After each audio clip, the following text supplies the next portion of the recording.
ابھی عالم اسلام کا ایک سالڈ بلاک ہے جو ورلڈ آرڈر کی نگاہوں میں کھٹک رہا ہے. میں کھٹکتا ہوں دل یزداں میں کانٹے کی طرح. اگرچہ ان کی اسٹریٹجی کیا ہے؟ ایک ایک کر کے ان کے حصے بکھرے کر کے تیا پانچا کرو. ابھی وہ بلاک کون سا ہے؟ ایران ہے، افغانستان ہے، پاکستان ہے اور روسی ترکستان سے آزاد ہونے والی جو ریاستیں ہیں، یہ ایک سالڈ بلاک ہے. یہ عجمی مسلمان عربی نہیں، عربی گئے، یہ نوٹ کر لیجئے. اس لیے کہ عربوں کو اللہ نے فضیلت دی تھی، محمد ان میں سے تھے صلی اللہ علیہ وسلم، یہ رتبہ بلند ملا جن کو مل گیا. لیکن ساتھ ہی اللہ نے دھمکی بھی دے دی تھی سورہ محمد میں، ان تتولوا یستبدل قوما غیرکم، اگر تم پیٹھ دکھا دو گے اس مشن کو جو ہم نے تمہارے حوالے کیا ہے، تمہیں ہٹائیں گے، کسی اور کو لے آئیں گے.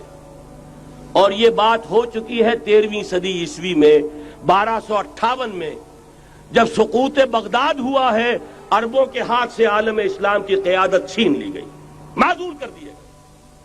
اس کے بعد قیادت کن کے ہاتھوں میں آئی؟ ترکوں کے ہاتھ میں. ترکان تیموری ہندوستان میں، ترکان صفوی ایران میں، ترکان سلجوقی مڈل ایسٹ میں، اور ترکان عثمانی کا تو کہنا ہی کیا ہے. وہ ایشیا مائنر سے چل کر آپ کو معلوم ہے کہ مشرقی یورپ کا کتنا بڑا علاقہ، the great Ottoman empire, great Ottoman empire جو 3 بر اعظموں پر محیط، نام و نشان ختم. The great U S S R, نام و نشان ختم. اب تو روس صاحب ایک ملک کی حیثیت سے رہ گئے. بڑی بڑی 2 عظیم جنگیں ہو چکی ہیں، تیسری جو ہے سر پر کھڑی ہے، دور نہیں ہے، جس کو حدیث میں کہا گیا ہے الملحمۃ العظمی، تاریخ انسانی کی عظیم ترین جنگ. اور وہی صلیبی جنگ جس کا آغاز بوسنیا سے ہو چکا ہے. کہ ایک امکان تو یہ ہے کہ اس بلاک میں اسلام کا احیاء ہو، اور اس کے لیے کچھ نویدیں بھی موجود ہیں احادیث نبویہ میں. وہ تو آپ نے سنا ہوگا اقبال کا شعر، میرے عرب کو آئی ٹھنڈی ہوا جہاں سے، میرا وطن وہی ہے، میرا وطن وہی ہے. حدیث میں آتا ہے یخرج ناس من المشرق یوتئون للمہدی یعنی سلطانہ، مشرق سے فوجیں نکلیں گی کہ جو کہ مہدی کی حکومت قائم کریں گی.